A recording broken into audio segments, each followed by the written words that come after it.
आइए रुक करते हैं देश विदेश से आ रही कुछ खास खबरों की ओर। सीएम योगी को हटाने की तैयारी में बीजेपी, सी वोटर के सर्वे में जनता के जवाब ने सभी को चौंकाया। उत्तर प्रदेश में बीजेपी के बीच चल रही तथाकथित आंतरिक कलह के बीच मुख्यमंत्री योगी आदित्यनाथ को लेकर एक सर्वे सामने आया है।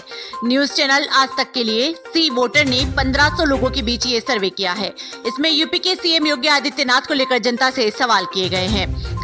इस सर्वे में जब लोगों से पूछा गया कि यूपी के सीएम योगी आदित्यनाथ को बीजेपी हटाने की तैयारी में है, तो इस पर 42% लोगों ने हाँ में जवाब दिया। इसके साथ ही 28.6% लोगों का मानना है कि चर्चा हो रही है। वहीं 20.2% लोगों ने नहीं में जवाब दिया। वहीं इस सर्वे में जब लोगों से पूछा गया कि यूपी में बीजेपी के नुकसान का जिम्मेदार कौन है, तो 28% लोगों ने राज्य के नेताओं को इसका जिम्मेदार माना।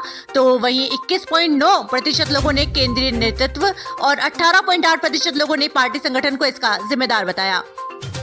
लोकसभा में बीजेपी का रहा खराब प्रदर्शन।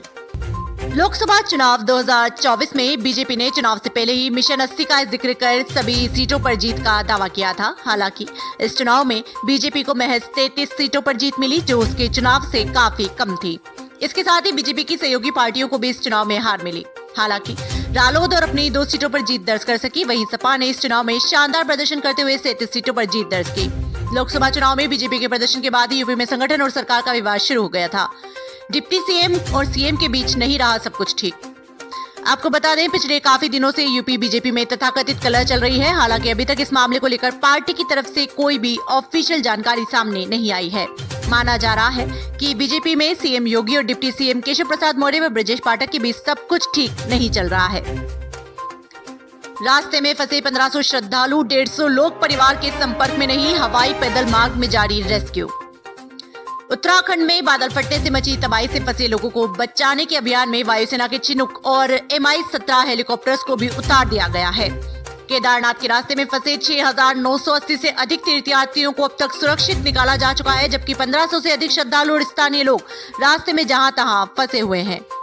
इनमें से 150 लोगों से उनके परिजनों का संपर्क नहीं हो रहा। हिमाचल प्रदेश में बादल फटने से 3 जिलों में आई तबाही में मरने वालों की संख्या 8 और 45 लोग अभी भी लापता हैं, जिनकी तलाश तेज कर दी गई है।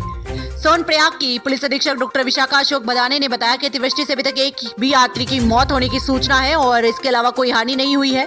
150 से अधिक लोगों के परिजनों को पुलिस ने बताया कि वो अपने लोगों से संपर्क नहीं हो पा रहे हैं। सभी यात्री केदारनाथ पर आए थे। इन लोगों में कई स्थानीय भी हैं। एसपी का कहना है कि क्षेत्र में मोबाइल कनेक्टिविटी न होने से लोगों से संपर्क नहीं हो पा रहा।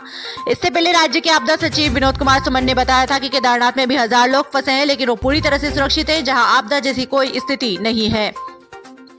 पेरिस ओलंपिक में पीवी सिंधु और सात्विक साईराज, रंकी रेड्डी, चिराग शेट्टी को मिली हार से निराश भारतीय फैंस को युवा शटलर लक्ष्य सेन ने अपने जबरदस्त प्रदर्शन से खुशखबरी दी है।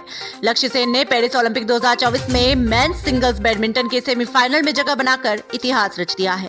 इसके साथ ही वो ओलंपिक इतिहास में सेमीफाइनल में पहुंचने वाले पहले भारतीय पुरुष खिलाड़ी बन गए हैं। लक्ष्य ने अपने क्वार्टर फाइनल मैच में पिछड़ने के बाद जोरदार वापसी करते हुए ताइवान के शटलर को 19-21, 21-15 और 21-12 से हराया और सेमीफाइनल का टिकट कटाया। एक दिन पहले ही भारत को बैडमिंटन कोर्ट में दोहरा झटका लगा था। देश के लिए मेडल की बड़ी उम्मीद रही स्टार शटलर पीवी सिंधु लगातार तीसरा ओलंपिक मेडल जीतने से चूक गई। कमला हैरिस डेमोक्रेटिक पार्टी की कैंडिडेट घोषित, बोली कर रही हैं सम्मानित महसूस। डेमोक्रेटिक पार्टी ने राष्ट्रपति पद के उम्मीदवार के तौर पर कमला हैरिस के नाम की आधिकारिक तौर पर घोषणा कर दी है। डेमोक्रेटिक नेशनल कमेटी के अध्यक्ष जेमी हैरिसन ने शुक्रवार को इसका ऐलान करते हुए कहा कि मुझे ये पुष्टि करते हुए बहुत गर्व हो रहा है। उपराष्ट्रपति हैरिस ने सभी सम्मेलन प्रतिनिधियों से बहुमत से अधिक वोट हासिल किए हैं। वो डेमोक्रेटिक पार्टी की ओर राष्ट्रपति उम्मीदवार होंगी। डेमोक्रेटिक पार्टी ने राष्ट्रपति पद के उम्मीदवार के तौर पर कमला हैरिस के नाम की आधिकारिक तौर पर घोषणा कर दी है और डेमोक्रेटिक नेशनल कमेटी के अध्यक्ष जेमी हैरिसन ने शुक्रवार को इसका ऐलान किया है। देश दुनिया की तमाम बड़ी खबरों से जुड़े रहने के लिए देखते रहिए पीटीवी हिंदुस्तान। यदि आपने अभी तक आपका अपना YouTube channel PTV Hindustan subscribe नहीं किया है, तो अभी सब्सक्राइब कर लें, बेल आइकन जरूर दबा दें।